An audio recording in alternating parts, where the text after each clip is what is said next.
Kamu pasti akan ketipu sama influencer kalau kamu nggak tahu beberapa hal yang akan saya sampaikan. Ini sangat penting dan sangat bermanfaat khususnya bagi kalian yang punya bisnis dan bingung mau cari influencer yang seperti apa. Apakah yang harus banyak followersnya, ataukah yang audiensnya sesuai? Biasanya kita nggak ada referensi seperti apa influencer yang cocok dengan bisnis kita. Yang kebanyakan bisnis owner tahu adalah, oh ini viral, oh ini rame, oh ini terkenal. Ya udah hire dengan budget yang sangat tinggi. Akhirnya ketika mereka hire influencer tersebut bikin kontennya rame, tetapi konversinya nggak ada, penjualannya nggak ada. Kenapa bisa terjadi hal-hal demikian? Simak videonya sampai habis. Jadi saya akan mengupas dan membongkar rahasia bagaimana caranya kita bisa menentukan influencer yang sesuai dengan bisnis yang kita jalankan saat ini. Jadi, kalau misalnya kalian punya bisnis, kalian harus tahu bisnis kalian nih audiensnya siapa, teman-teman. Jadi, ketika kalian sudah menentukan target audience yang akan kalian tuju, kalian tinggal cari influencer-influencer yang memiliki konten yang sesuai dengan kategori dari produk atau bisnis jasa kalian, teman-teman. Jadi, kalau misalnya kalian punya bisnis jasa kebersihan, misalnya kayak gitu, berarti kalian harus mencari influencer-influencer yang konten-kontennya ya tentang kehidupan sehari-hari, teman-teman. Kalau misalnya kalian punya produk misalnya F&B, ya berarti kalian harus cari influencer-influencer yang suka traveling, suka jalan-jalan, suka makan-makan, teman-teman. Sehingga itu nanti akan membantu bisnis kalian. Karena apa? Karena kontennya sesuai. Kalau kategori kontennya sesuai, maka audiensnya juga targetnya lebih tepat sasaran sesuai dengan yang kalian butuhkan, teman-teman. Jadi, kalau misalnya kalian milih influencer, yang pertama adalah lihat kontennya. Kontennya cocok nggak? Sesuai nggak? Kategorinya sama nggak dengan bisnis kalian? Kalau misalnya kategorinya sesuai, itu besar kemungkinan boleh kalian ajak. Kalau misalnya tidak sesuai ya teman-teman, minimal itu ada relevansinya dengan bisnis kalian. Jadi misalnya apa? Kalau misalnya kita buka bisnis hospitality, sewa villa. Jadi kalau misalnya sewa villa, mungkin kalian bisa cari influencer yang suka jalan-jalan dan ngulas tentang hotel, itu oke. Ya teman-teman, tapi bisa juga kalian cari influencer yang ada relevansinya. Misalnya yang relevansinya adalah jalan-jalan atau traveling. Itu kan masih ada relevansinya. Dunia wisata dengan dunia hospitality, teman-teman. Tapi cari yang sesuai dengan area lokasinya. Jadi contoh misalnya villa di Kota Batu. Nah, kalian cari influencer-influencer yang suka wisata atau traveling atau mengulas-ngulas tempat-tempat wisata yang berada di daerah Malang dan sekitarnya. Nah, itu kan masih relevan, teman-teman. Jadi kalau misalnya kita mencari influencer, pertama lihat kontennya. Lalu yang kedua adalah lihat followersnya, teman-teman. Kalau misalnya kita ngelihat followers, biasanya teman-teman pasti cuma akan ngelihat angka kan gitu, teman-teman. Tapi padahal kalau misalnya Instagram itu kan ada fitur followers tuh bisa dilihat keseluruhan atau enggak, teman-teman. Kalau misalnya seorang influencer yang pede dengan audiensnya dia, biasanya dia akan membuka tuh fitur untuk followersnya. Jadi kita bisa ngecek, oh followersnya ini siapa aja. Nah, kalau misalnya influencer-influencer yang lebih terbuka, biasanya itu lebih oke ya teman-teman. Karena nggak ada kita istilahnya beli kucing dalam karung ya teman-teman. Karena kita tahu, oh ini audiensnya siapa aja. Kalau misalnya dia followersnya bisa kita lihat, ya kita ngelihat followers terakhir mereka itu relevan nggak? Orang-orang beneran nggak? Jangan sampai influencernya hanya beli followers. Biasanya yang nge-follow orang-orang luar negeri atau akun-akun fiktif. Pokoknya akun-akun yang nggak jelas kalau misalnya dia membeli followers, teman-teman. Nah, itu kita bisa ngecek, teman-teman. Jadi followers itu tidak hanya kita berbicara tentang angka, tetapi kita juga harus lihat, oh followersnya ini real apa enggak? Sesuai apa enggak? Contoh aja sampling misalnya dari beberapa followers terakhir, sampling kita buka 1, 2, 3 kayak gitu. Kita lihat, oh nih sesuai nggak? Oh nih orang Malang beneran nggak? Contoh gitu. Atau misalnya kita bisnisnya di Jakarta, oh nih beneran orang Jakarta apa enggak? Gitu. Jangan-jangan nih orang India, nih satunya kita buka followersnya, oh orang Hong Kong, nih orang apa gitu. Kan nggak relevan, teman-teman. Jadi itu ya, lihat followersnya, cek dengan detail. Jangan hanya melihat sekedar angka, teman-teman. Karena apa? Angka itu zaman sekarang bisa dibeli. Hati-hati kalau misalnya milih influencer yang hanya followersnya gede, gitu ya, teman-teman. Lalu yang ketiga adalah kalian harus ngelihat responnya. Jadi tidak hanya followersnya bagus, tetapi kalian harus ngelihat audiens mereka itu responnya bagaimana. Percuma kalau misalnya followersnya gede, teman-teman, tapi ternyata responnya nggak ada, buat apa gitu. Kebanyakan saya kalau misalnya kerjasama, terkadang lebih sering kerjasama dengan influencer yang mikro ya, teman-teman. Karena kadang yang mikro itu justru responnya lebih oke, teman-teman. Karena apa? Karena mereka lebih kenal siapa audiens mereka. Karena audiens mereka komentar dibalesin satu-satu, teman-teman. Jadi biasanya lebih engage secara konten. Nah, jadi kita harus ngelihat kalau misalnya, oh nih influencer si A gitu. Kita ngelihat, oh followersnya oke nih. Dari followers mungkin oke, sudah oke. Ini masuk kriteria saya. Ting, gitu ya, teman-teman. Lalu kita ngelihat dari responnya, kita lihat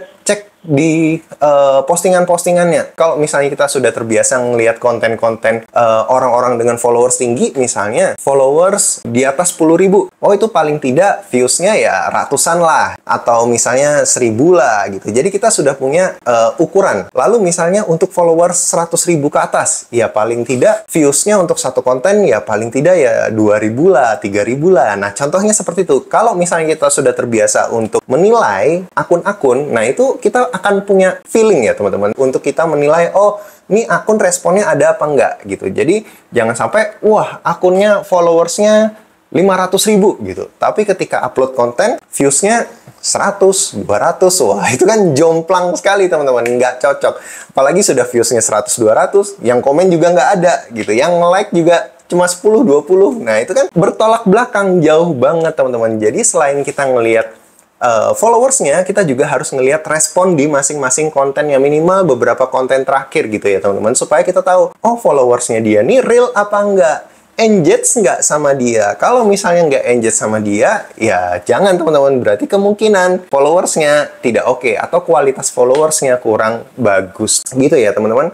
Poin nomor 4, supaya kamu nggak ketipu sama influencer, kamu harus lihat insight-nya. Nah, kalau misalnya skala mikro masih nggak apa-apa lah teman-teman. Uang, misalnya kamu uang hilang 100-200 ribu masih oke ya teman-teman. Tapi kalau misalnya kamu kerja sama dengan influencer yang medium atau makro teman-teman, yang gede, yang mungkin nilainya mungkin jutaan satu kali post, misalnya satu kali post 1 juta atau 2 juta. Wah itu kalau bisa sih kamu lihat insight-nya dulu. Kalau mereka nggak berani share insight, jangan kerja sama teman-teman. Karena apa? Karena semua rahasianya itu ada di insight kontennya, teman-teman. Saya sering sekali menemukan influencer yang followersnya gede, followersnya ratusan ribu, teman-teman. Views-nya juga gede, puluhan ribu. Jadi ada 80 atau 90 ribu itu pasti, teman-teman. Rata-rata 100 ribu. Kalau misalnya kita secara poin-poin yang sudah saya sampaikan tadi, kontennya udah sesuai, followersnya oke, responnya ada, teman-teman. Jadi views-nya itu ada gede, yang komen juga orang-orang, beneran orang gitu.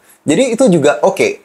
Jadi secara 3 hal yang saya sampaikan tadi, udah checklist semua. Tetapi dia nggak mau share insight-nya, teman-teman. Jadi ketika nggak mau share insight-nya, tetapi mungkin dari sisi kita ngerasa bahwa, oh tapi dari 3 checklist tadi rasanya udah oke nih, harusnya influencernya masuk nih di kriteria saya. Nah, seperti itu kan teman-teman. Akhirnya kerjasamalah. Singkat cerita, setelah kerjasama, ya memang kontennya views-nya gede. Views-nya di atas 100 ribu, teman-teman. Jadi views-nya oke, yang komen juga banyak. Dan yang komen banyak, yang like juga banyak, teman-teman. Tetapi di penjualan nggak ada. Jadi penjualannya flop. Padahal nilai kontraknya lumayan, teman-teman. Nilai kontraknya ya masih jutaan lah. Jutaan, belum sampai puluhan juta. Dan ternyata hasilnya flop. Nah, kayak gitu kan pasti dari sisi klien kecewa kan teman-teman, kalau misalnya wah ternyata influencernya nggak segede atau sehebat yang digembar-gemborkan. Nah, kenapa hal ini bisa terjadi teman-teman? Ternyata begitu di-share insight-nya kan, kalau misalnya kita di dalam konten sosial media, misalnya Instagram gitu, katakan Instagram terus kolaborasi, itu kan kita bisa ngelihat insight-nya teman-teman. Insight itu nggak bisa 100% dibohongi. Jadi pasti akan ada hal yang ganjil kalau misalnya kamu tidak fair di dalam insight tersebut. Nah, jadi kalau misalnya di sosmed itu pasti kalau misalnya kita nggak fair, itu pasti akan ada statistik yang ganjil, teman-teman. Jadi misalnya saya ajarin, kalau misalnya kita ngelihat insight di dalam sebuah postingan, katakanlah misalnya Instagram ya, teman-teman. Views-nya tinggi. Jadi misalnya views-nya katakanlah 100 ribu gitu ya, teman-teman. 100 ribu views. Nah, itu kan views-nya tinggi. Tetapi di situ ada matriks indikator yang namanya account reach. Nah, account reach itu adalah akun yang dijangkau gitu, teman-teman. Jadi, account reach-nya itu cuma 400, teman-teman. Jadi bayangin, jomplang banget. dari views-nya ratusan ribu, 100.000, account reach-nya hanya 400-an. Itu otomatis berarti, jadi gini, konsepnya adalah account reach itu adalah akun yang dijangkau, akun yang kita jangkau ya teman-teman. Jadi kalau misalnya ada satu orang ngelihat konten kita, nah itu account reach, satu orang. Tapi kalau misalnya orang tersebut nonton video kita 2 kali, 3 kali, itu masuk ke views. Berapa kali orang nonton itu masuk ke views. Tapi jumlah orangnya itu account reach, teman-teman. Nah, biasanya kalau konten yang normal dan viral, itu biasanya account reach-nya itu nggak jauh-jauh dari views. Mentok-mentok selisihnya itu biasanya 10-20%. Itu udah mentok ya, teman. 10-20% tuh kadang ada orang yang satu kali lihat video, nonton 2-3 kali. Nah, itu standarnya orang, biasanya orang ya, teman-teman. Jadi, kalau misalnya biasa kita pegang, akun-akun yang kita pegang yang mungkin views-nya gede, itu biasanya selisih account reach-nya nggak lebih dari, ya mentok 25% itu udah paling jauh ya, teman-teman. Rata-rata 10-20%.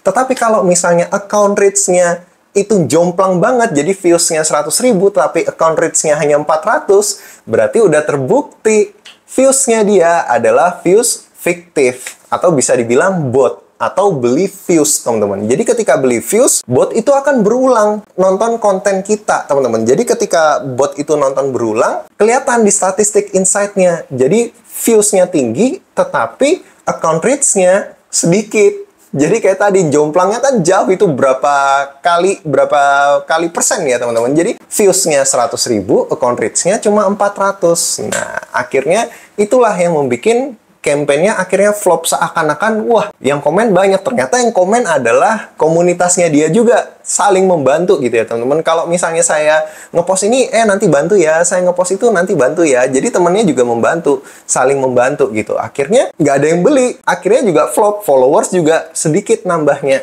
gitu ya teman-teman. Jadi insight itu tidak bisa 100% dibohongi teman-teman. Pasti kalau misalnya ada hal yang nggak jelas, akan terlihat di insight-nya. Nah, mungkin kita akan bikin di video berikutnya bagaimana cara kita menganalisa insight, teman-teman. Tapi, pesan saya kalau misalnya mau kerja sama dengan influencer, cari influencer yang mau untuk membuka insight mereka.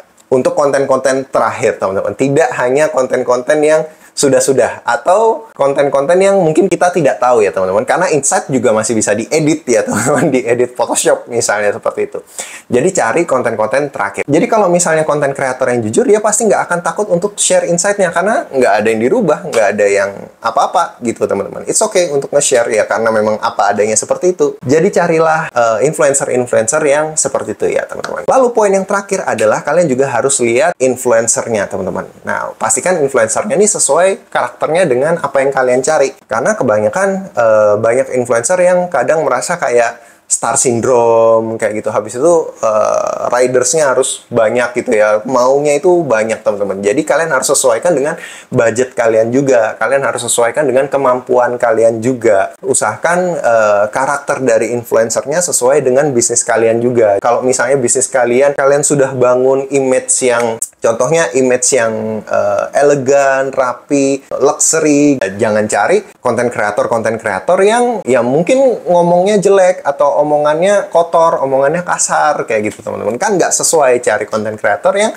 influencer yang elegan, yang bisa membawakan suatu konten itu menjadi lebih menarik dan lebih mahal. Nah, jadi karakter influencernya itu juga harus cocok. Meskipun kategorinya sama ya, sama-sama ngulas, sama-sama nge-review, tetapi beberapa sisi dari karakter influencernya itu juga harus kalian sesuaikan dengan, apa ya, bisa dibilang value dari bisnis kalian gitu ya teman-teman. Jadi supaya tidak bertolak belakang dan bisa saling membantu.